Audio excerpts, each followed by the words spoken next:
Ang KNN ay hatid sa inyo ng UNICEF.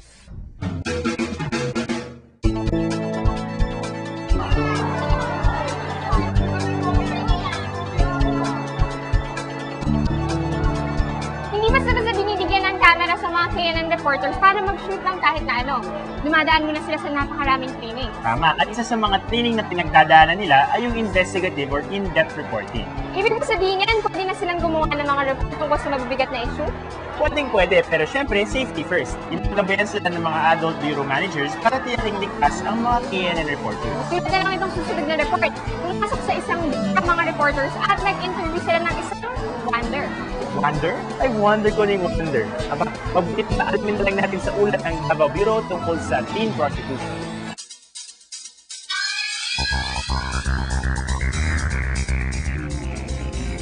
Kantahan at mga gigs, disco, sayawan, party, kwentuhan, gimmick dito, gimmick doon. Ito ang mga karaniwang ginagawa ng maraming kabataang may nightlife. Pero may iba sa kanila na hindi gimmick ang pinagkakabalahan pagsapit ng gabi.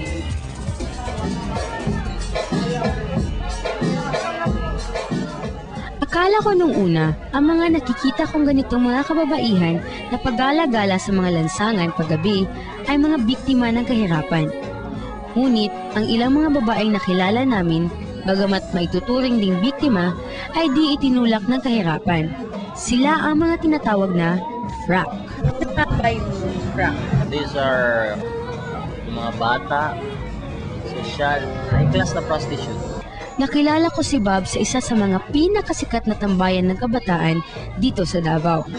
Marahil ay mas maintindihan nyo pag sinabi kong siya ay isang bugaw. Pero dito, kilala ang mga tulad niya bilang wonder. Dahil parati silang naglilibot para humanap ng customers para sa mga frak. Ayon kay Bob, ang salitang frak ay galing sa gay lingo. Shortcut daw ito ng frak attack, na itinatawag sa malalanding babae at high-class prostitutes. So, ano yung pinagkaiba nila sa mga prostituted women na nasa lansangan? Basically, the place where they hang. Yung mga frak kasi, nasa mga bars, coffee shops, mga social na lugar, like the ordinary prostitute. Yun nga lang, yung lugar social. So, the way they dress, Social din. branded yung Branded, signature, apparels and all that. Dated cell phones. When they spend, malakihan. You know what I'm saying? Pag nasa bar sila yung nanglilibre sa lalaki. Eto, ako bahala, ako babayad niyan. Inom lang. Pinadalahan ako ng daddy ko. Hindi mo malalaman ng isang babae ay frak kung wala kang contact na wonder. Ang customer ay tinatawag nilang nego dahil ang pagkuha sa isang frak ay dumadaan sa isang negosasyon. Negotiation, dalawang klase yan. Personal, yung nilalapitan ako personal, tsaka through text. So, yung first, May lalapit, isang kakilala ko or nakakakilala sa akin, may ipapakilala ng customer. Ito, guest ko, kailangan ko ng babae na makakasama nila, ganun. Then I'll ask for the price, anong service ang gusto nila at saan yung lugar. saan ba madalas yung venue ng fair? So yung transaction nangyayari sa mga bars yan. Coffee shop or meet me at the lobby of this hotel. Kita tayo dito. Or send me this girl to this room. Yun. Things like that. Ang sa girl. Pag personal, hinihingi ng bugaw, ng wonder. Pag through text naman, sa mga babae yan. Lalo pag package, sa bugaw yan. Ano yung package? Like overnight, or 1 week, or punta sila sa isang resort na malayo from this city. Yung ganun. Meron din yung gusto nila, pasayawin lang. Ayon kay Bob, 2,500 pesos ang pinakamaliit na kita ng isang frak para sa isang speeding o isang round ng sex. Sa 2,500 na yan, 500 pesos ang makukuha ng wonder. Kung can afford ang mga nego Sa customer, ano yung age bracket? Customer, as young as 23 hanggang 250. Politicians, businessmen, artista, foreigners. Kasi pang regalo nila eh. Malakas pag malapit na eleksyon. Meron ba mga teenagers na naging customer ng mga frap? Hindi nila ma-afford. Sa bar kung saan ko nakilala si Bob, ay nakilala ko rin si Isa, 17 taong gulang. Sa unang tingin, parang isa lamang siyang ordinaryong gimikera, pero halos 1 taon na raw siyang frap.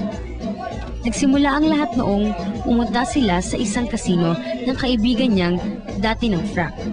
Ipinakilala siya nito sa isang Chino na nag-alok sa kanya ng malaking pera para makipag-sex. Nasaan ba yung parents mo? Nasa bahay na. Pero nasa poder ka na pero. Dahil sa problema sa pamilya at paghihiwalay ng kanyang mga magulang, naglayas si Isa at dahil kailangan niyang mabuhay mag-isa, naakit siya sa madaliang paraan ng pagkita ng pera. Sa pagiging frap, kumikita siya ng 2,500 pesos hanggang 3,000 pesos sa isang gabi. Minsan pa'y nadadagdagan pa ito. Meron ba yung tip? Depende kung barat. Magkano ba yung mga tip mo inibigay sa'yo? 1,000, ganyan. Yung pinakamalaking tip na na-receive? 250 dollar.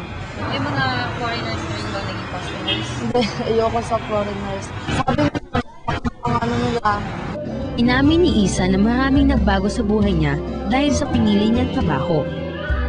yung pananamit ko, yung ugali ko, hindi naman talaga ako sexy na. Normal lang, ganyan lang, para sa inyo. Pero yun. Ngayon, ganito na talaga. Kailangan ng sleepless. Yung ugali, pag magkakapera ako, sumit ako, maraming iniisip, ganyan. So marami kang Pero mawala sa isip ko pag may pera na ako. Ganito ang bilhin ko, waldas, napakawaldas ko. Sa inuman, ganyan, libre. Ngayon nag-aaral ko ba? Wala na. Stop pa yan. May balak ako ngayong pasukan, pero sa school na. Mas mapapadali siguro ang balak ni Isa kung may tutulong sa kanya. Pero nang nagsaliksi kami at nagtanong-tanong, walang mga sangay ng gobyerno at non-government organizations o NGO na tumutulong sa mga frap dito sa aming syudad. Sa katunayan, nang tinanong namin ang isang NGO kung may nalalaman sila tungkol sa mga frap, sinabi nilang bago ito sa kanilang pagdinig. Pero inamin din nilang ang mga frap ay mga biktima rin na dapat tulungan.